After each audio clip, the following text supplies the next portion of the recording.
নমস্কাৰ এজন ভিউৱাৰ্ছৰ ৰিকুৱেষ্ট মৰ্মে আজিৰ এই ভিডিঅ'টো ৰেকৰ্ড কৰিছোঁ ভিউৱাৰ্ছজনে মোক সুধিছিল আই ডোণ্টৰ পাছত ভাৰ্বৰ ফাৰ্ষ্ট ফৰ্ম আৰু আই ডুৰ পাছত ভাৰ্বৰ ফাৰ্ষ্ট ফৰ্ম এই বাক্য দুটাৰ মাজত ডিফাৰেন্স কি আৰু আমি কোনবোৰ সিচুৱেশ্যনত আই ডুৰ পাছত ভাৰ্বৰ ফাৰ্ষ্ট ফৰ্ম ব্যৱহাৰ কৰিব লাগে তাৰ ওপৰত এটা সবিশেষ ভিডিঅ' প্ৰস্তুত কৰিব লাগে গতিকে আজিৰ এই ভিডিঅ'টোত মই আপোনালোকক ক'বলৈ যত্ন কৰিছোঁ আমি নিগেটিভৰ বাবে আই ডোণ্ট আই ডিডন্ট বা হি ডাজন্ট এনেধৰণে ব্যৱহাৰ কৰিয়ে থাকোঁ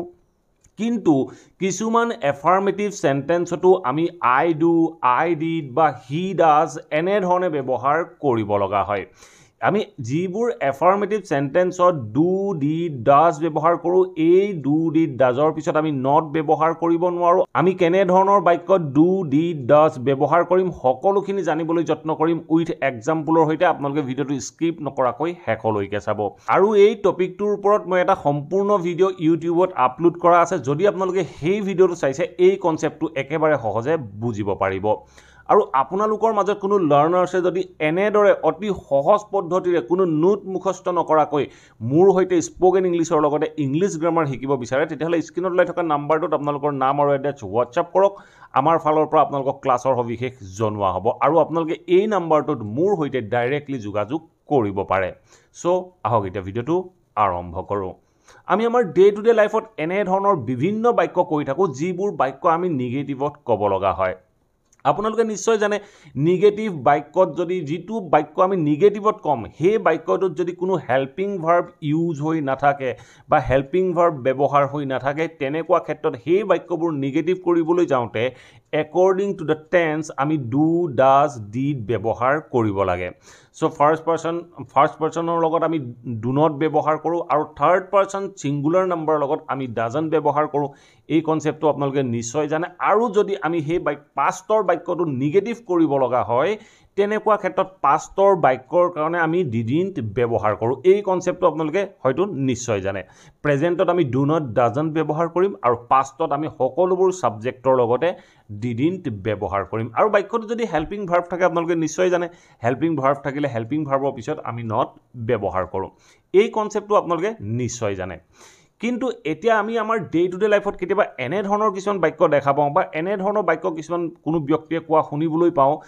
সাবজেক্টটোৰ পাছত এটা হেল্পিং ভাৰ্ব ব্যৱহাৰ কৰে helping verb do did does ব্যৱহাৰ কৰে আৰু তাৰ পাছত কোনো নট ব্যৱহাৰ নকৰাকৈ ভাৰ্বটো ব্যৱহাৰ কৰে এই বাক্যটোৱে কি অৰ্থ প্ৰকাশ কৰে এই বাক্যটো আমি কেনেদৰে ফৰ্ম কৰিম বা আমি যদি ব্যৱহাৰ কৰিব লগা হয় আমি কেনেকুৱা ক্ষেত্ৰত ব্যৱহাৰ কৰিব পাৰিম তাৰ বিষয়ে মই আপোনালোকক ক'বলৈ যত্ন কৰিছোঁ আমি যেতিয়া কোনো এটা বাক্য নিগেটিভত ক'ব লগা হয় তেনেকুৱা ক্ষেত্ৰত আমি ডু নট ডাজন্ট ডিডন্ট ব্যৱহাৰ কৰিম আৰু যদি আমি কোনো এটা বাক্য জোৰ দি ক'ব লগা হয় বাক্যটো জোৰ দি আমি কোনো এটা কথা ক'ব লগা হয় মই যদি কওঁ যে মই অফিচলৈ যাওঁ বুলি কওঁতে আপুনি কি ক'ব আই গো টু অফিচ অফিচলৈ নাযাওঁ বুলি ক'লে আই ডোণ্ট গো টু অফিচ আপুনি যদি ক'ব লগা হয় মই অফিচলৈ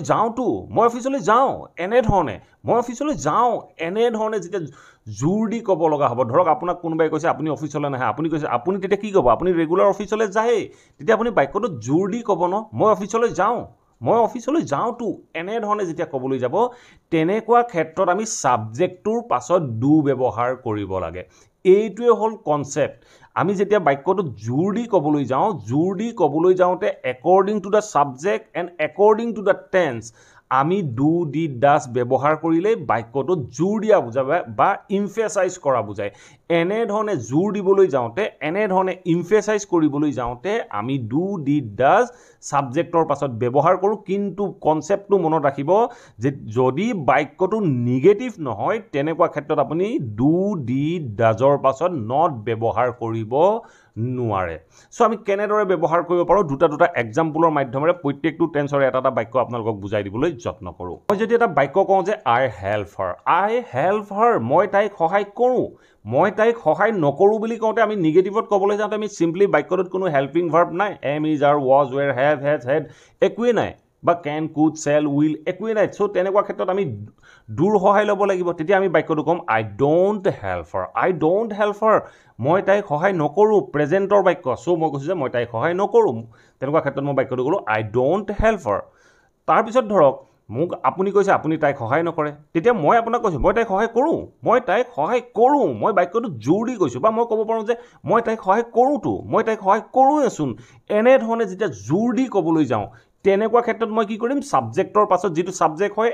ছাবজেক্টটো অনুসৰি মই ডু ডিড ডাজ ব্যৱহাৰ কৰি দিম ছাবজেক্ট আৰু টেন্স অনুসৰি এইটো প্ৰেজেণ্টৰ বাক্য ফাৰ্ষ্ট পাৰ্চন ছিংগুলাৰ নাম্বাৰ মই বুলি কৈছোঁ মই লগত সদায় ডু লাগিব তেতিয়া মই কি ক'ম আই ডু হেল্প হাৰ মই তাইক সহায় কৰোঁতো মই তাইক সহায় কৰোঁ এনেধৰণে যেতিয়া জোৰ দি ক'বলৈ যাওঁ তেনেকুৱা ক্ষেত্ৰত আমি ছাবজেক্টৰ পিছত ডু ব্যৱহাৰ কৰিম মই বাক্যটো ক'লোঁ যে আই ডু হেল্প হাৰ মই তাইক সহায় কৰোঁ বা মই তাইক সহায় কৰোঁচোন এনেধৰণে আমি ক'ব পাৰোঁ ঠিক আছে নেক্সট এটা বাক্য চাওক নেক্সট বাক্যটো কি কৈছে আই ৰিড নিউজ পেপাৰ ডেইলি মই সদায় নিউজ পেপাৰ পঢ়োঁ মই প্ৰেজেণ্টত কৈছোঁ যদি মই নিগেটিভত কওঁ তেতিয়া মই ডোণ্ট ব্যৱহাৰ কৰিম আইৰ পিছত তেতিয়া মই কি ক'ম I don't read newspaper daily মই সদায় নিউজ পেপাৰ নপঢ়োঁ আমি আমাৰ ডে টু ডে লাইফত এনেধৰণৰ বাক্য কওঁ যে মই সদায় নিউজ পেপাৰ নপঢ়োঁ এনেধৰণে ক'বলৈ যাওঁতে আমি বাক্যটো ক'ব পাৰোঁ I don't read newspaper daily ধৰক আপোনাক মই কৈছোঁ আপুনি একেবাৰে নিউজ পেপাৰ নপঢ়ে নিউজখন চাব লাগে এনেধৰণে কৈছোঁ তেতিয়া আপুনি কৈছে যে মই নিউজ পেপাৰ পঢ়োঁ এনেধৰণে যেতিয়া জোৰ দি ক'ব মই পঢ়োৱেচোন এনেধৰণে ক'বলৈ যাব তেতিয়া আপুনি কি কৰক চিম্পলি ছাবজেক্টটোৰ পাছত ডু ব্যৱহাৰ কৰি দিয়ক আপুনি ক'ব পাৰে I do read newspaper daily মই সদায় নিউজ পেপাৰ পঢ়োঁতো বা মই পঢ়োৱেচোন এনেধৰণে ক'বলৈ যাওঁতে আমি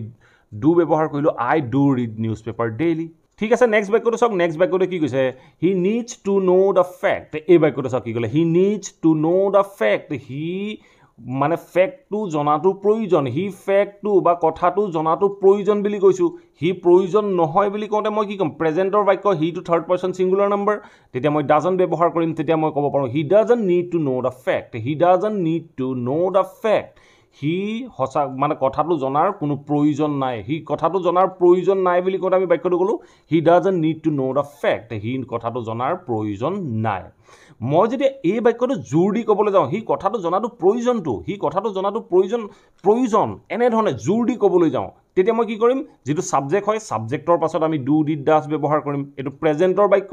আৰু হিটো হ'ল থাৰ্ড পাৰ্চন ছিংগুলাৰ নাম্বাৰ তেতিয়া আমি ডাজ ব্যৱহাৰ কৰিম ছাবজেক্টৰ পিছত তেতিয়া মই বাক্যটো ক'ব পাৰোঁ he does need to know' the fact he কথাটো জনাটো প্ৰয়োজনটো এনেধৰণে ক'বলৈ যাওঁতে মই বাক্যটো ক'লোঁ he does need to know' the fact এনেধৰণে আমি ক'ব পাৰোঁ ঠিক আছে নেক্সট এটা বাক্য চাওক নেক্সট বাক্যটো কি কৈছে she studies hard for her exam এই বাক্যটো চাওক কি ক'লে she studies hard for her exam তাই এক্সামৰ বাবে ভালকৈ পঢ়া শুনা কৰে বুলি কওঁতে আমি বাক্যটো ক'লোঁ she studies hard for her exam ঠিক আছে এতিয়া চাওক এই বাক্যটো যদি মই নিগেটিভত ক'বলৈ যাওঁ মই কেনেধৰণে ক'ম মই তেতিয়া ক'ম চিটো হ'ল থাৰ্ড পাৰ্চন ছিংগুলাৰ নাম্বাৰ আৰু বাক্যটো হ'ল প্ৰেজেণ্টৰ তেতিয়া মই বাক্যটো কি ক'ম she doesn't study hard for her exam তাই এক্সামৰ বাবে ভালকৈ পঢ়া শুনা নকৰে এতিয়া চাওক মই যদি এই বাক্যটো এনেধৰণে ক'ব লগা হয় তাই এক্সামৰ বাবে ভালদৰে পঢ়া শুনা কৰেতো তাইৰ এক্সামৰ বাবে ভালকৈ পঢ়া শুনা কৰেইচোন তাইৰ এক্সামৰ বাবে ভালকৈ পঢ়া শুনা কৰে এনেধৰণে যেতিয়া জোৰ দি ক'বলৈ যাব বাক্যটোত আপুনি যেতিয়া ইমফেচাইজ কৰিব তেনেকুৱা ক্ষেত্ৰত আপুনি ছাবজেক্টৰ পাছত ডাজটো ব্যৱহাৰ কৰি দিয়ক আপুনি ক'ব পাৰে she does study hard for her exam তাই এক্সামৰ বাবে ভালকৈ পঢ়া শুনা কৰেতো এনেধৰণে আমি ক'ব পাৰোঁ ঠিক আছে নেক্সট এটা বাক্য চাওক নেক্সট বাক্যটো মই পাষ্টত ক'বলৈ যত্ন কৰিছোঁ চ' মই যদি এটা বাক্য কওঁ যে I close the door before going এই বাক্যটো চাওক কি ক'লে I close the door before going মই বন্ধ কৰিছিলোঁ দ্য দৰজাখন বিফৰ গোয়িং যোৱাৰ আগত মই দৰজাখন বন্ধ কৰিছিলোঁ মই যদি নিগেটিভত কওঁ তেতিয়া মই কি ক'ম আপোনালোকে নিগেটিভৰ বিষয়ে নিশ্চয় জানে I didn't close the door before going আপোনালোকে হয়তো নিশ্চয় জানে ডাজ আৰু ডিড ব্যৱহাৰ কৰাৰ পিছত যিটো ভাৰ্ব হয় ভাৰ্বটো বেছ ফৰ্মুলাই আহে চ' তেতিয়া মই কৈছোঁ C didn't close the door before going এনেধৰণে ক'ব পাৰোঁ মই যদি কওঁ যে মই যোৱাৰ আগত দৰজাখন বন্ধ কৰিছিলোঁতো কৰিছিলোঁৱেচোন এনেধৰণে যেতিয়া জোৰ দি ক'বলৈ যাওঁ মই যোৱাৰ আগত দৰজাখন বন্ধ কৰিছিলোঁ এনেধৰণে বাক্যটোত প্ৰেছাৰ দিব যাওঁ তেতিয়া মই কি ক'ম ছাবজেক্টৰ পাছত ডিডটো ব্যৱহাৰ কৰি দিম তেতিয়া মই বাক্যটো ক'ব পাৰোঁ I did close the door before going মই যোৱাৰ আগত দৰজাখন বন্ধ কৰিছিলোঁতো বা কৰিছিলোঁৱেচোন এনেধৰণে ক'বলৈ যাওঁতে আমি ডিড ব্যৱহাৰ কৰিব পাৰোঁ পাষ্ট টেন্সৰ কাৰণে ঠিক আছে এতিয়া চাওঁ আমি লাষ্ট এক্সাম্পলটো চাওক কি কৈছে She finished her homework on time. She finished her homework on time. তাই সময়মতে তাইৰ হোমৱৰ্ক শেষ কৰিছিল. She finished her homework on time. এতিয়া যদি আপুনি ক'ব লগা হয় যে তাই সময়মতে হোমৱৰ্ক শেষ কৰা নাছিল তেতিয়া আপুনি কি কৰক বাক্যটো নিগেটিভত কওঁতে পাষ্টৰ বাক্য